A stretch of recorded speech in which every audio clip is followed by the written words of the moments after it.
At my sister's engagement party, I showed up with a thoughtful gift and a smile. Her fiancé barely glanced at it before declaring, "Oh, we were hoping for something useful." 4 days later, they showed up to tour their dream venue. Their names weren't on the guest list.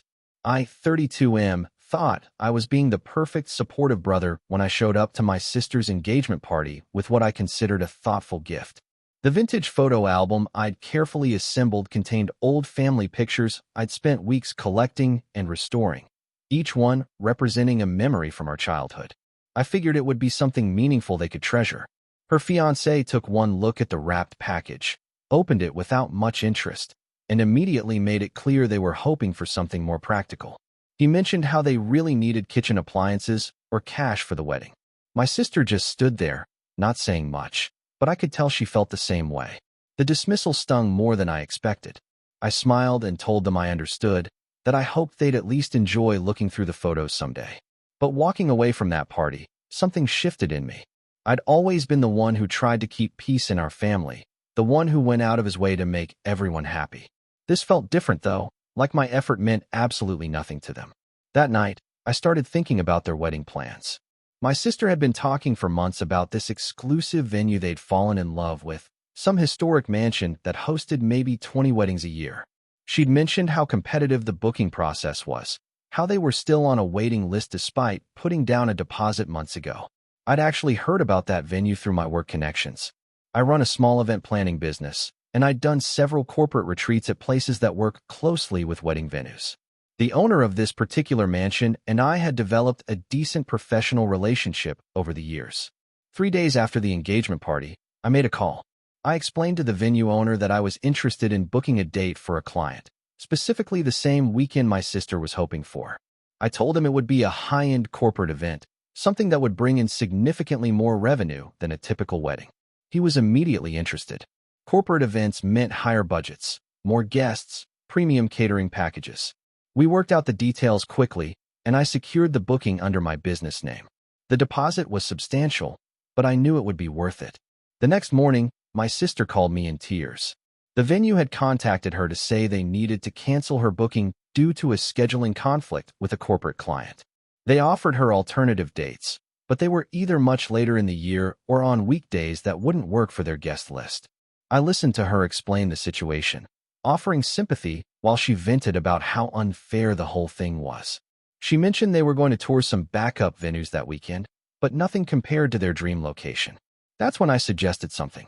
I told her I might be able to help through my business connections. I explained that sometimes corporate bookings fall through at the last minute, and venue owners are desperate to fill those premium dates. Maybe I could make some calls, see if anything was available. She was immediately hopeful, asking if I really thought there was a chance. I told her I'd do everything I could. That family comes first, and I wanted her to have the perfect wedding. Friday afternoon, I called the venue owner back. I explained that my corporate client had just canceled due to budget cuts, and I was wondering if he had any couples on his waiting list who might be interested in the date. He immediately thought of my sister. Within an hour, she was calling me ecstatic. The venue had reached out with amazing news. They had a cancellation for her exact preferred date. She couldn't believe the timing, how lucky they were that everything worked out. She asked if I thought it was strange that the corporate event fell through so quickly, but I told her these things happen all the time in event planning. Companies change their minds, budgets get cut, priorities shift. The important thing was that she got her dream venue back. She was so grateful she started crying on the phone. She kept thanking me for making the calls, for being such a supportive brother, for always looking out for her. She said she felt terrible about how dismissive they'd been about my gift, that she realized now how much thought I'd put into it. I told her not to worry about it, that all I wanted was for her to be happy. But I wasn't done. The venue owner and I had developed a good working relationship through this process. I mentioned to him that while my sister was a wonderful person, her fiancé had some concerning attitudes about money and respect. I shared that I was worried about how he treated service providers, based on some things I'd observed. The owner appreciated the heads up. He'd seen plenty of difficult clients over the years, and he knew how one bad couple could make his staff's lives miserable during what should be a celebration. When my sister and her fiancé showed up for their venue tour the following Tuesday, they were told there had been a mistake. The booking system had double-booked the date, and unfortunately, The other party had a longer history with the venue and a more substantial deposit. My sister called me immediately, devastated. She couldn't understand how this kept happening, how they kept getting so close to securing their dream venue only to have it slip away. I told her I was shocked by the unprofessional behavior, that this kind of thing reflected poorly on the venue's management. I suggested maybe it was a sign that they should look elsewhere, that there were other beautiful locations that would treat them with more respect. She agreed, but I could hear how defeated she sounded. This had been the perfect place in her mind, and now it felt like it was never meant to be. That evening, her fiancé called me directly. He was angry, accusing the venue of stringing them along, threatening to leave negative reviews everywhere he could think of. He asked if I could use my connections to pressure them into honoring the original booking. I told him I'd already tried everything I could think of, that sometimes these exclusive venues make their own rules, and there's not much anyone can do about it. I suggested they might have better luck with a different type of location entirely. He seemed frustrated with my response, like he expected me to work harder on their behalf. He made some comment about how families should stick together, how I should be willing to leverage every relationship I had to fix this situation. I found that interesting, considering how little my family relationship had mattered when he was dismissing my engagement gift. Over the next few weeks, my sister and her fiancé visited dozens of other venues. None of them had the same charm as the historic mansion, and many were either booked solid or significantly over their budget. The stress was clearly affecting their relationship. My sister mentioned they'd been arguing more than usual about wedding details. Meanwhile, I kept my corporate event booking at the mansion. I was planning an actual retreat now, something that would justify the expense and maintain my professional relationship with the owner. It would be a weekend workshop for small business owners, focused on team building and strategic planning. The irony wasn't lost on me that I'd be hosting an event about strategic planning at the venue where my sister had hoped to get married. A month after the venue disaster, my sister invited me to lunch. She wanted to talk about wedding planning, to get my perspective on some of the challenges they were facing. She seemed tired, like the whole process had worn her down more than she'd expected. She mentioned that her fiancé had been questioning whether an expensive wedding was really worth the stress. He'd suggested maybe they should just do something simple, save the money for a house down payment instead. I asked her what she wanted, setting aside what anyone else thought was practical or sensible. She admitted she'd always dreamed of a beautiful wedding celebration, something memorable that would bring both families together.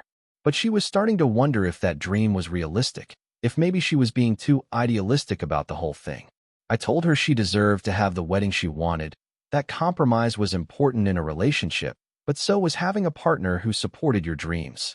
She looked at me for a long moment, like she was processing something she hadn't considered before. Then she asked me about the gift I'd brought to her engagement party, whether I'd put a lot of thought into choosing those particular photos. I explained the process I'd gone through, tracking down pictures from different relatives, having them professionally restored, organizing them chronologically to tell the story of our family. I'd spent probably 30 hours on the project, not counting the money for restoration and the custom album. She started crying, saying she'd never realized how much work I'd put into it. She said her fiancé had made her feel like practical gifts were more important than sentimental ones, but now she understood that thoughtfulness mattered more than utility. That conversation stayed with me for days. I realized my sister wasn't really the problem. She was just caught up in someone else's values, letting her fiancé's priorities override her own instincts about what mattered. But that didn't change what I'd set in motion. 2 weeks later, I hosted my business retreat at the historic mansion. It was actually a successful event. 12 local entrepreneurs spent the weekend networking, attending workshops, and planning strategic initiatives for their companies. The venue owner was thrilled with how smoothly everything went and how professional my group was. During the retreat, I made sure to take plenty of photos of the mansion's beautiful spaces. The grand ballroom where my sister had imagined dancing at her reception. The garden terrace where she'd planned to have her ceremony. The elegant bridal suite where she'd hoped to get ready on her wedding day. I didn't plan to show her those photos, but I wanted them for myself. A record of the place that had meant so much to her dreams, and the weekend when I'd been able to enjoy it instead. The retreat was profitable enough that I could have easily afforded to book the venue again, maybe even for a personal event. The owner had mentioned he'd be happy to work with me on future dates, that he appreciated having such organized clients. But I wasn't interested in more bookings. I'd gotten what I needed from that weekend. Update 1. A month after my corporate retreat, my sister's engagement fell apart completely. It wasn't directly related to the venue situation, but the stress of wedding planning had exposed some deeper issues in their relationship. She found out her fiancé had been talking to his friends about how expensive her wedding expectations were, calling her materialistic for wanting more than a courthouse ceremony. When she confronted him about it, he doubled down on his position. He told her that anyone who needed an elaborate wedding to feel married was missing the point entirely. He said he'd been having doubts about marrying someone with such different values around money and priorities. She called me that night to tell me they'd decided to end their engagement. She sounded relieved more than heartbroken, like she'd finally admitted something to herself that she'd been avoiding. I asked her how she was feeling about everything, and she said she'd realized she wanted a partner who got excited about the same things she did. Someone who understood that celebrations and traditions mattered to her, even if they weren't strictly necessary. She also apologized again about my gift, saying she'd kept the photo album and had been looking through it regularly. She said it helped her remember who she was before she'd started trying to fit into someone else's idea of what made sense. I told her I was proud of her for prioritizing her own happiness, that she deserved someone who appreciated her thoughtfulness instead of dismissing it. We didn't talk about the venue situation specifically, but I could tell she'd connected some dots about timing and coincidences. She didn't ask me directly, but there was something in the way she looked at me when she thanked me for being such a supportive brother through everything. Update 2. 6 months later, my sister started dating someone new. She met him at a cooking class she'd signed up for, something she'd always wanted to try, but her ex-fiancé had considered a waste of money. Her new boyfriend was excited about her interests, supportive of her goals, and genuinely appreciated thoughtful gestures. When she brought him to meet our family for the first time, he spent 20 minutes looking through the photo album I'd made for her engagement party. He asked questions about the stories behind different pictures, mentioned how meaningful it must be to have such a comprehensive family history documented so beautifully. My sister caught my eye across the room and smiled. Not a grateful smile or an apologetic one, but something that looked like understanding. Her new relationship moved slowly, built on compatibility rather than just attraction and convenience. When they got engaged 18 months later, she called to ask if I'd be willing to help with some of the wedding planning through my business connections. I told her I'd be honored to help in whatever way I could. This time, when I showed up to their engagement party, I brought a practical gift, a high-end kitchen appliance I knew they'd been wanting. But I also included a handwritten note explaining why I'd chosen that particular item, how I'd noticed them talking about wanting to cook more meals together, how I hoped it would be useful for building the kind of home they both wanted. Her fiancé thanked me for both the gift and the thoughtfulness behind it. He said he could tell I'd put real consideration into understanding what would make them happy. My sister opened the photo album during the party and showed their guests some of the family pictures I'd restored. She explained how much work I'd put into documenting our family history, how meaningful it was to have those memories preserved so carefully. Several people asked me about my restoration process, impressed by the quality of the work. A few even mentioned they had family photos they'd love to have professionally restored. I realized that the thoughtfulness I'd put into my original gift had been valuable all along. It just needed to be appreciated by the right people. Update 3. My sister's second wedding was everything her first one should have been. They chose a beautiful vineyard venue that reflected both of their personalities, elegant but relaxed, traditional but not stuffy. The planning process was collaborative and exciting rather than stressful and contentious. I helped coordinate several aspects of the event through my business connections, but this time it felt like contributing to something meaningful rather than orchestrating something strategic. Her fiancé was involved in every decision, excited about details that her ex had dismissed as unimportant. During the reception, my sister gave a speech thanking various people who had supported their relationship. When she got to my part, she mentioned how I'd taught her the importance of surrounding herself with people who appreciated thoughtfulness, who understood that the effort behind a gesture mattered more than its practical value. She said I'd shown her what it looked like when someone truly wanted to support your happiness, even when it required sacrifice or creativity on their part. I knew she was talking about more than just wedding planning help. Later that night, as the celebration was winding down, she pulled me aside. She thanked me for everything I'd done to help make their wedding perfect, but then she said something that caught me off guard. She told me she'd figured out what had really happened with the historic mansion venue. She said it had taken her months to put the pieces together, but eventually the timing was too convenient to ignore. I asked her what she meant, playing innocent but not very convincingly. She said she knew I'd been the corporate client who'd booked their dream venue, that I'd orchestrated the entire situation to teach her ex-fiancé a lesson about respect and appreciation. I didn't confirm or deny it, but I asked her how she felt about that possibility. She was quiet for a minute, then told me it was probably the most protective thing anyone had ever done for her. She said she'd been so caught up in trying to make her first engagement work that she couldn't see how dismissive and ungrateful her ex had become. She said losing that venue had been devastating at the time, but it had also been the first crack in the foundation of a relationship that wasn't built to last anyway. I told her I'd always wanted her to be with someone who recognized how special she was, someone who got excited about making her dreams come true instead of finding reasons why those dreams weren't practical. She hugged me and said she was grateful to have a brother who cared enough to intervene when she couldn't see clearly enough to protect herself. Standing there at her reception, watching her dance with someone who truly appreciated her, I realized revenge had been the wrong word for what I'd done. It had been more like clearing the path so she could find something better.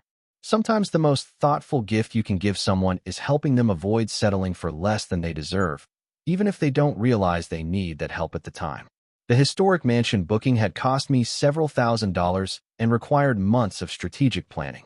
But watching my sister celebrate with the right partner, in a venue that reflected their shared values, surrounded by people who genuinely supported their happiness, that had been worth every bit of effort I'd put into making it happen.